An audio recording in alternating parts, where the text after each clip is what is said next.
You ever notice how a city like Chicago can make you feel invisible even while you're standing right in the middle of it? Yeah, that's where my story begins, in the thick of rush hour, under streetlights that flicker like they're too tired to care, right in the heart of downtown, where everyone's got somewhere to be and no one's got time for a 12-year-old fixing up a beat-up bike by the alley. That kid was Miela Joskiny, tired, hoodie 2 sizes too big, doing my best not to look like trouble, but you know how people are, they see what they want to see. Some days, I was just a shadow in the corner, but other times they'd cross the street like I was contagious. Didn't bother me much anymore, not after 2 years living out here, since mom got taken by a hit and run, and the world decided I was on my own. Some folks muttered, "Get a job," or "Where's your family?" But most just didn't see me at all. But let me back up a sec. This night was different, and I felt it in my bones even before things went sideways. The air was sharp, cold enough to bite, city lights bouncing off puddles in the street, and all I wanted was to get out of downtown before the crowds hit, before the buses and the shouting and the sideways looks. My plan? Simple. Keep my head down, stay out of trouble, and maybe, just maybe, catch a quiet corner to sleep under the viaduct. But you know how fate, ice especially if you've got nothing to lose.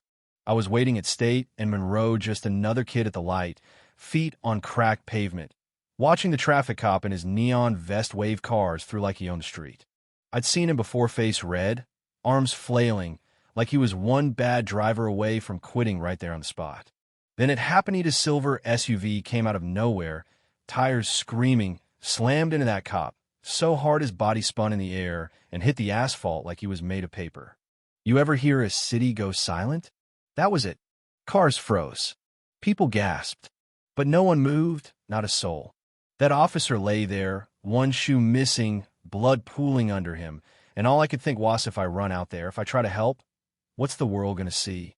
Not a kid with a heart, but a black boy in a hoodie over a white cop, hands bloody, headline written before I even take a step.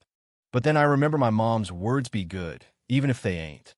So I dropped my bike, ran into the street, knees hitting concrete as I knelt by him.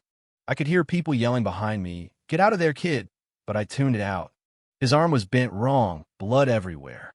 I pulled the only thing that mattered out of my pocket, mom's old red scarf, still smelling like her, wrapped it tight around his wound, hands shaking but steady. He groaned, half in and half out of this world, and I whispered, "Hang on. Don't you go anywhere." No one came to help. They just filmed, whispered, pointed. I knew what they thought. I could almost taste the judgment in the air. But the sirens were too far, the crowd too scared. So I ran, left my bike, sprinted for the nearest traffic outpost, legs burning, heart pounding like the city itself was chasing me. I didn't know what would hurt more, failing to save him, or what would happen if the cops thought I was the one who put him there.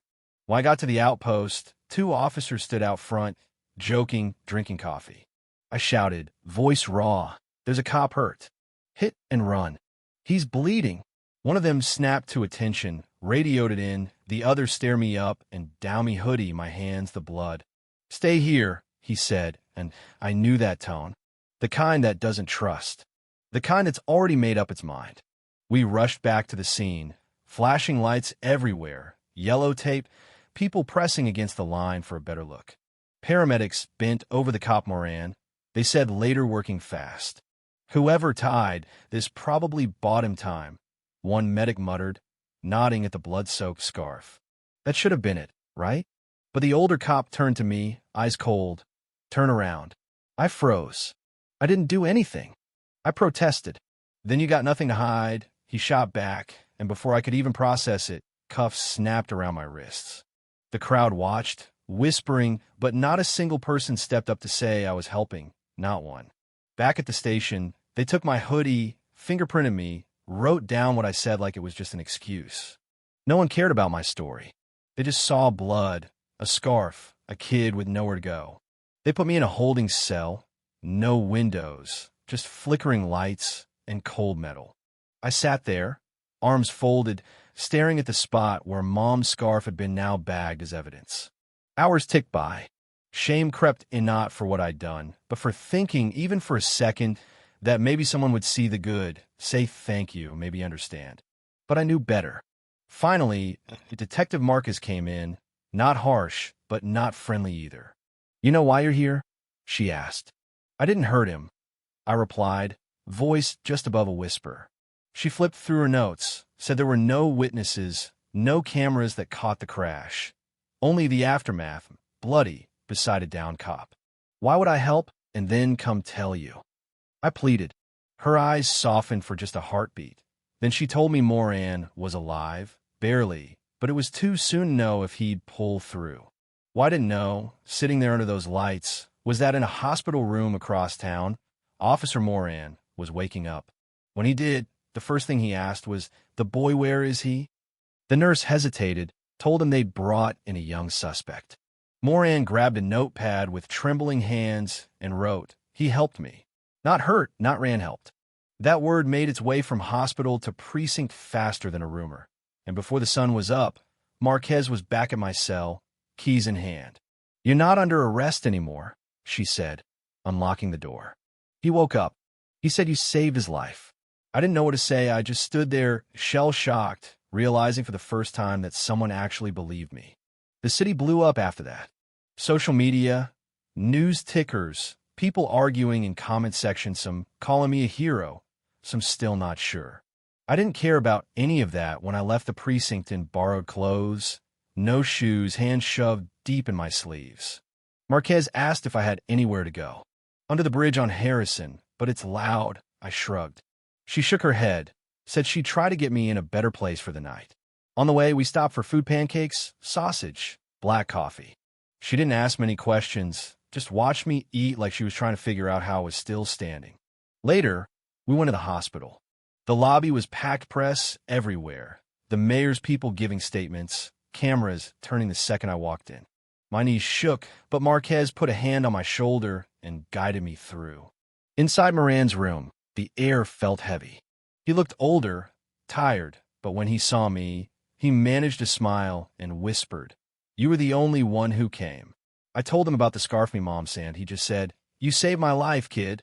His voice broke when he apologized for what happened after. "It happens," I told him, but he shook his head. "It shouldn't." The official ceremony came a few days later. City Hall, cameras, the mayor calling me courageous, talking about how real bravery doesn't always wear a badge. I barely heard the applause, just stood there with the scarf in my pocket, thinking about Mom. For the first time, I felt like maybe someone had finally seen the boy she raised. That night, Marquez found me on the steps, handed me a soda. "You did good today," she said. "You weren't there to impress them," she replied. "You'll have choices now. You earned that." I looked at the city lights, wondered if people would forget me, if the story would fade. "Not a chance," she said. "But even if they did, you know who you are now. And maybe that's what matters most. I'm not just another face, not just a kid in the system. I have a name, a story, a moment no one can take away. Elijah, the boy who stayed, the boy who saved, the boy who was finally seen. So, tell me, how do you think? Is courage about doing the right thing, even when the world expects the worst? Share your thoughts below. Let's talk about what real justice and kindness look like, especially when the world isn't watching.